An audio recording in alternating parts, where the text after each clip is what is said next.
L'actualité à l'étranger, direction ce soir Tripoli, un an après le début du soulèvement en Libye. Et où en est le pays ce soir? On retrouve sur place Franck Genozo. Bonsoir Franck, vous êtes de retour à Tripoli. Alors où en est-on et notamment que sont devenus les anciens partisans de Mouammar Kadhafi? Eh bien, ce qui est à peu près sûr, c'est qu'ils n'assistent pas ce soir aux scènes de liesse dans les rues de Tripoli, car les enfants ou les proches de Mouammar Kadhafi ont souvent été tués ou arrêtés. Au mieux, ils se trouvent à l'étranger, en résidence surveillée, dans l'attente d'une extradition vers la Libye, leur pays d'origine. Mais la situation la plus préoccupante concerne sans doute les dizaines, voire les centaines de milliers de partisans ordinaires de l'ancien dictateur Mouammar Kadhafi. Eux sont parfois traqués, parfois torturés ou exécutés dans les prisons du pays, comme vous allez le constater dans ce reportage tourné avec Olivier Martinez et Arnaud Gidon. C'est une zone dangereuse. Rares sont les véhicules qui osent s'y aventurer. Tawerga est une ville fantôme, 30 000 habitants avant la guerre, tous chassés par les combattants de la ville voisine, Misrata. Ces derniers ont miné les lieux pour que leurs anciens voisins ne reviennent pas s'installer ici. Les dégâts que vous voyez, c'est quand on les a attaqués.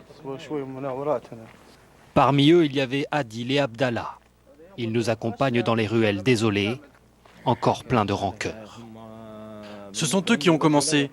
Ils ont attaqué notre ville, violé, tué. On ne peut pas accepter ça. Les Tawerga, les voici. Une tribu de Libyens noirs, fidèles jusqu'au bout au colonel Kadhafi. Sur ces images, on les voit préparer l'assaut sur Misrata. Au cri de Misrata, nous allons régler ton compte. La guerre a séparé les anciens voisins qui depuis se déchirent sans cesse. On les cherchera partout. On les traquera jusqu'au dernier. Pour éviter les représailles, les Tawerga ont trouvé refuge à 200 km de là, dans la capitale, Tripoli. La semaine dernière, ils sont sortis manifester pour réclamer le droit de rentrer chez eux. Les miliciens de Misrata l'ont appris, ils se sont rendus sur place et ont ouvert le feu.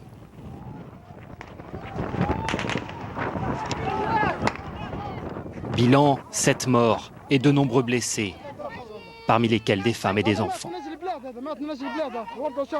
Adjatia, par exemple, a perdu un fils de 13 ans.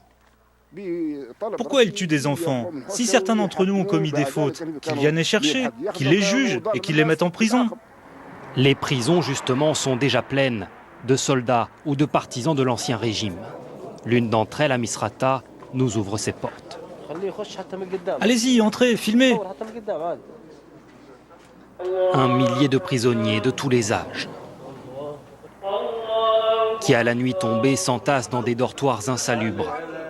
Le directeur nous conduit à travers la pièce. Il fait preuve d'une transparence déconcertante. Bien sûr qu'il y a des cas de torture. Je vais vous montrer. Le visage de ce prisonnier ne trompe pas. Quand j'ai été capturé, ils m'ont mis de l'acide sur le visage. Le directeur affirme que ces pratiques ont cours au sein des milices, mais pas dans sa prison qu'il érige en modèle, avec installation médicale propre et même massage pour les détenus. C'est une contracture musculaire. Dans la pièce attenante, nous allons faire une rencontre inattendue. Ce vieil homme avec des problèmes de dos est un cousin germain du colonel Kadhafi. Bien traité, dit-il, mais pas franchement bavard.